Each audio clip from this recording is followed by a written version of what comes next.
Friends, तमारुं स्वागत है मारी यूट्यूब चेनल में। आज आपणे जईशुं खेड़ब्रह्मा अंबे माताना दर्शन करीशुं अने त्यां आवेला नजीकना धार्मिक स्थळोना पण दर्शन करीशुं।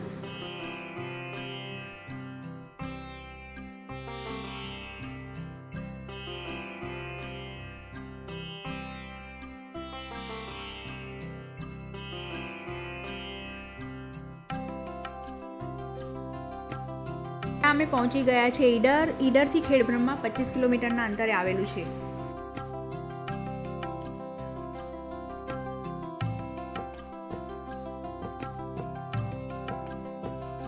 અહીંયા અમે એક હોટલ પાસે ઊભા રહ્યા છે। અહીંયા અમે ચા નાસ્તો કરીશું, પછી આગળ જઈશું।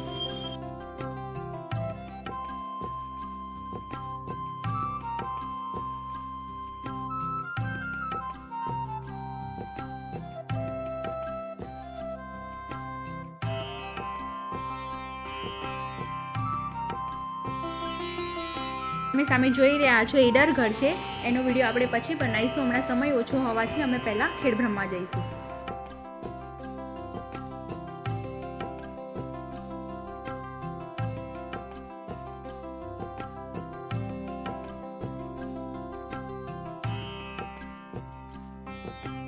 તમે જોઈ રહ્યા છો એ ખેડબ્રહ્માનું બજાર છે।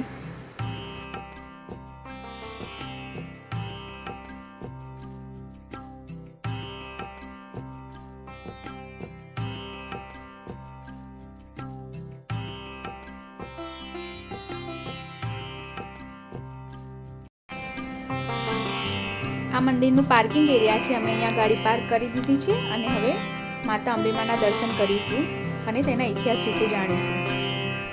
ખેડબ્રહ્મા ખાતે નાના અંબાજી તરીકે જગવિખ્યાત અંબાજી માતાનું મંદિર આવેલું છે। તેમાં આ પવિત્ર ભૂમિ પર યજ્ઞ કરવા માટે બ્રહ્માજી વતી વિશ્વકર્માએ જે જગ્યાએ સોનાના હળથી ખેડ કરી હતી તેથી જ આ જગ્યાને ખેડબ્રહ્મા તરીકે ઓળખવામાં આવે છે।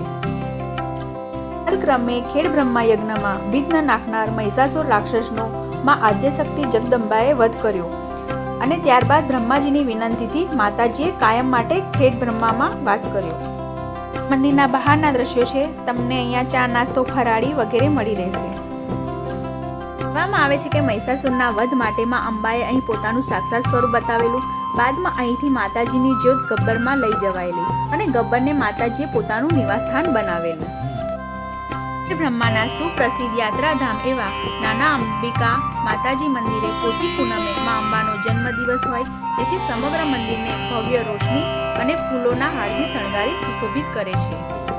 મંદિરે માત્ર ગુજરાતના જ નહીં રાજસ્થાન અને મહારાષ્ટ્રના પણ મોટી સંખ્યામાં ભાવિ ભક્તો ભાદરવી પૂનમે પદયાત્રા કરતા આવે છે।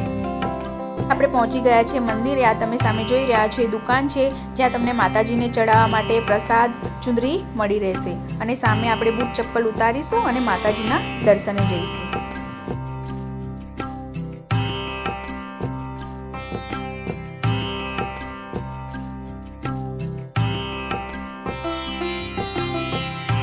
આ મંદિર પરિસરના બહારના દ્રશ્યો છે।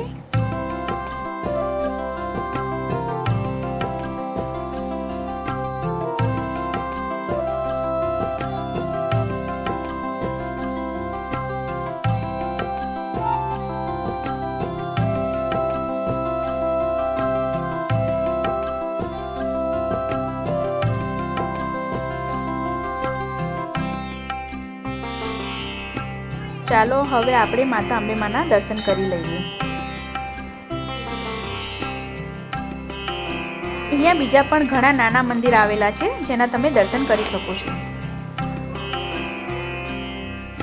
આ મંદિરનો પાછળનો રસ્તો છે જ્યાંથી તમે અતિથિ ગૃહ જઈ શકશો અને પાર્કિંગ એરિયા તરફ પણ જઈ શકશો।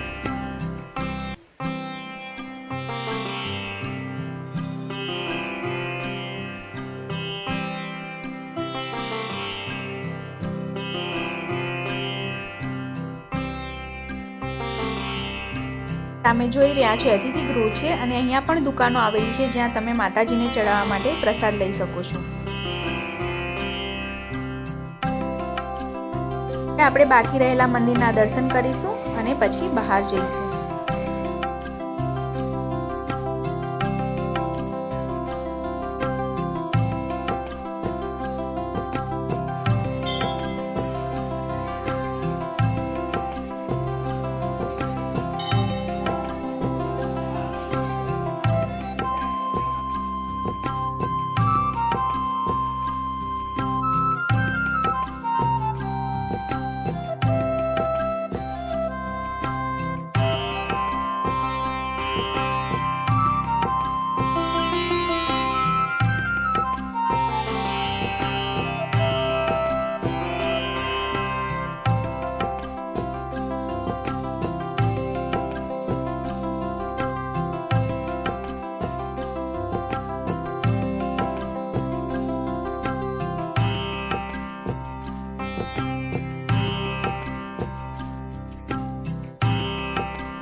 આપણે માતા અંબેમાના દર્શન કર્યા અને મંદિરના ઇતિહાસ વિશે જાણ્યું. હવે આપણે અહીંયા બિરાજમાન શ્રી બ્રહ્માજીના દર્શન કરવા જઈશું, જે અહીંયાથી 1.5 કિલોમીટર જેટલું છે.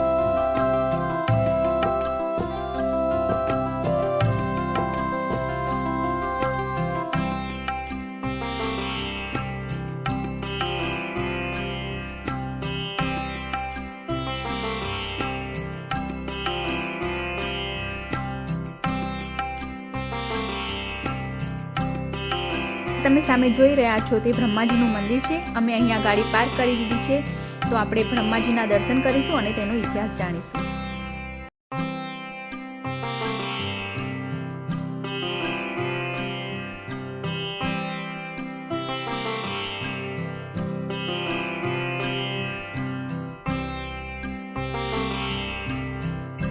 ઇતિહાસ એવું કહે છે કે આખા ભારત દેશમાં શ્રી બ્રહ્માજીના ફક્ત 2 જ મંદિર આવેલા છે. એક શ્રી પુષ્કરજીમાં તથા બીજું ખેડબ્રહ્મામાં. અહીંયા બ્રહ્માજીની મૂર્તિ પૂરી 6 ફીટની છે, તેમજ તેની આજુબાજુ શ્રી ગાયત્રી માતા તથા શ્રી સાવિત્રી માતાની મૂર્તિ પણ પૂર્ણ કદની છે. આ તમે સામે જોઈ રહ્યા છો એ હનુમાન દાદાનું મંદિર છે. આપણે મંદિર પરિસરમાં પહોંચી ગયા છે, તો ચાલો આપણે બ્રહ્માજીના દર્શન કરીશું. સદીઓથી આ મંદિરનો વહીવટ તેમજ સેવા પૂજા અહીંના શ્રી ખેડાવાડ ભીતર બ્રાહ્મણ સમાજ કરતો આવ્યો છે. મંદિરની આગળ વિશાળ પુરાતન વાવ આવેલી છે, જેને બ્રહ્માજી વાવ તરીકે લોકો ઓળખે છે.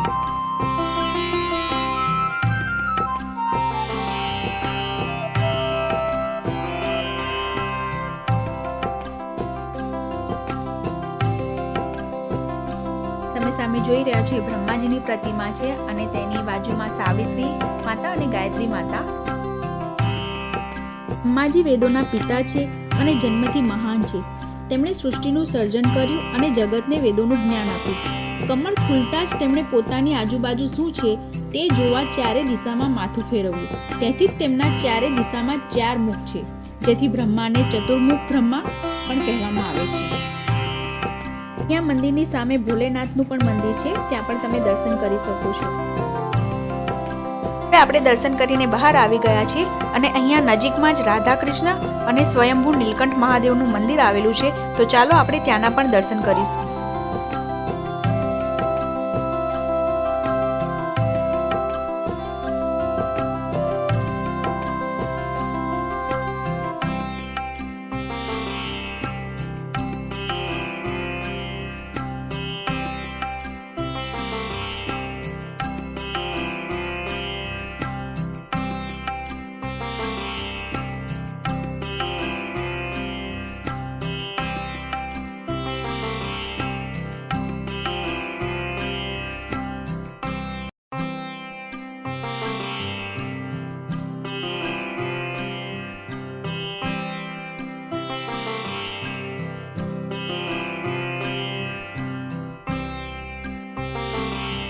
તમે સામે જોઈ રહ્યા છો એ રાધા કૃષ્ણની પ્રતિમા છે. ઘણું સરસ મંદિર છે આ પણ.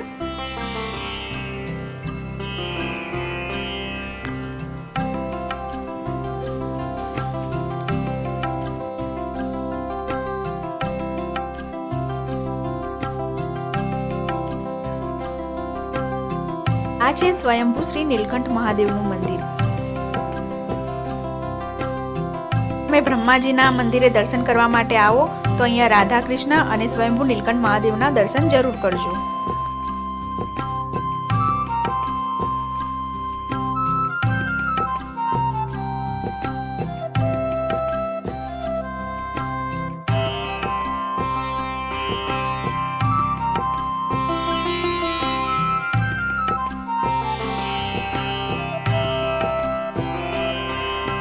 આપણે બ્રહ્માજીના દર્શન કર્યા, રાધા કૃષ્ણના દર્શન કર્યા અને સ્વયંભૂ નીલકંઠ મહાદેવના દર્શન કર્યા.